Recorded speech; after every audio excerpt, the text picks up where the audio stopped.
나 항목에 대한 부분을 좀 볼까요? 여러분들이 아까 가에서 기여도에 대한 부분을 이야기했다면요. 이번에는 그 근거를 제시를 해야 되는데요.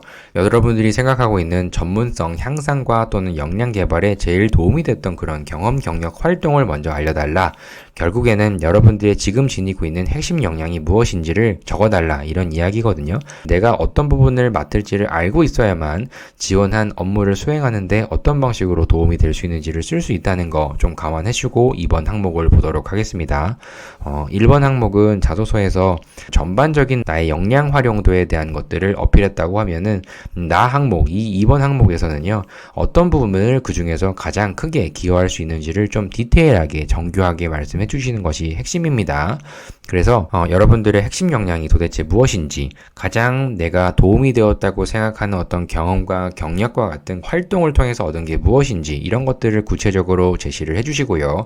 그리고 1번 항목에서 언급을 하셨던 그 사업 분야에서 내가 가장 자신 있는 그런 업무랑 잘 연관을 시켜주는 게 핵심이에요. 그래서 당연히 직무 수행 내용부터 아셔야 되는데요. 그리고 여기 직무 수행 내용이라고 있죠. 각각의 많은 일들을 할 텐데 여러분들 아마 경영 기획부터 어디에 배치가 될지 모르겠지만 어떤 것을 내가 제일 잘 할 수 있다고 생각하는지 이런 부분들을 좀 고민해서 작성을 해주시는 게 좋습니다. 그래서 직무 수행 내용 중에서 여러분들이 정말 자신 있는 거를 선택을 해주세요. 예전부터 경험과 경력을 지금까지 일관성 있게 쌓아왔다는 거를 당연히 어필해 주시고요. 연관성이 정말 없다 하시면 최대한 지금 기준에서 최선을 다할 수밖에 없어요. 지금 당장 와서 어떻게 하냐라고 하는데 여러분들이 꼭 아셔야 될 것은 LH에 지원하고자 하는 정말 많은 공채 지원자분들은 기존의 계약직 그리고 인턴, 유사 관련된 어떤 사회 경력을 많이 가지고 계시다는 것을 꼭 알아주셨으면 좋겠습니다. 그래서 여러분들이 지금 앞으로 하셔야 될 부분들은 만약에 정말 내가 서류에서 계속 떨어진다라고 하면은 경험과 경력과 그런 부분들을 좀 더 쌓으신 다음에 지원하셔도 되는데요. 지금 가지고 있는 그 경험으로 부동산 관련 수업, 공인중개사 취득, 그리고 뭐 공모전 수상, 뭐 봉사활동 등등 여러 가지들의 여러 경험들을 좀 나열해 보시고요. 그 중에서 어떤 부분이 여러분들의 가장 핵심 역량인지 이거를 좀 작성해 주셨으면 좋겠습니다. 그래서 요거는 쓰는 방법인데요.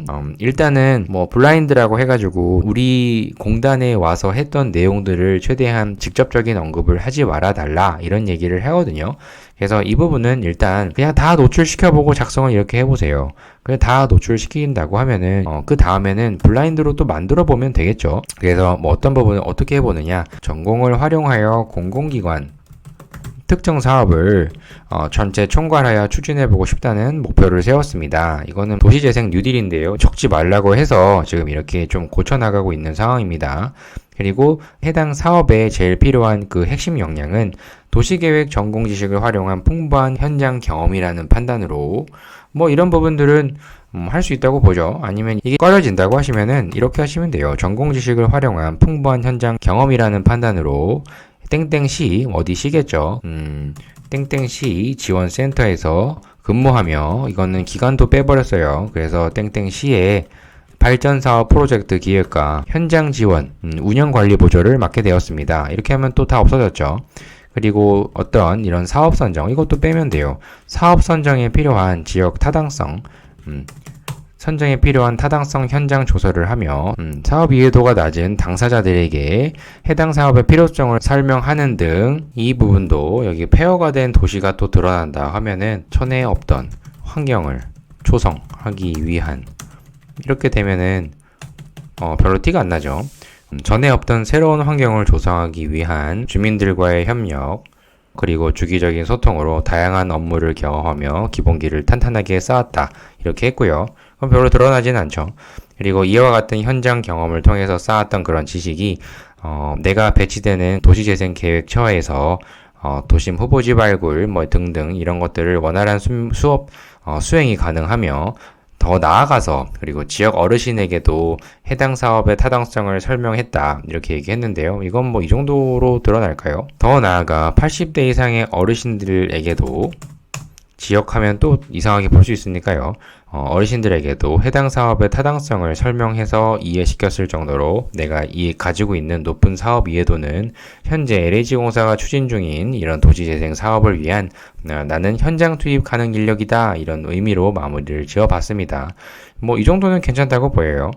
어떤 부서에서 지원한 업무죠. 지원한 업무이기 때문에 내가 어떤 곳에서 일하고 싶다라고 보면 내가 지원한 부서 그리고 하는 그런 업무들에 있어서 원활한 수행 업무가 가능하고 이렇게 적어놨습니다. 뭐 어떻게 하든 뭐 다 괜찮다고 저는 생각이 드는데요. 최대한 블라인드라고 해서 뭐 드러나지 않게끔 좀 해달라고 하는데 이 내용상 안 드러날 수는 없거든요. 근데 형식상의 어떤 보여지는 직접적인 그런 언급을 피해달라고 했으니까 적절하게 변형하셔서 활용하시는 게 좋다고 생각됩니다. 인턴 하시는 분들이 있죠. 지금 LH에서 인턴 하시는 분들은 최대한 그 경험을 살리세요. 최대한 드러나지 않게만 해주시면 되니까요. 그래서 그 부분 좀 참고를 해주시고요. 다시 여러분들한테 정말 마지막으로 강조드릴 거는 1번과 2번을 잘 쓰시기 위해서는 요 내용을 꼭 생각을 먼저 하셔야만 합니다. 그래서 요 부분을 꼭 생각하라는 말씀을 좀 드리면서 오늘 LH 자소서 가이드 다음 영상에서 또 뵙도록 하겠습니다. 그럼 좋아요, 구독 눌러주시고 감사합니다.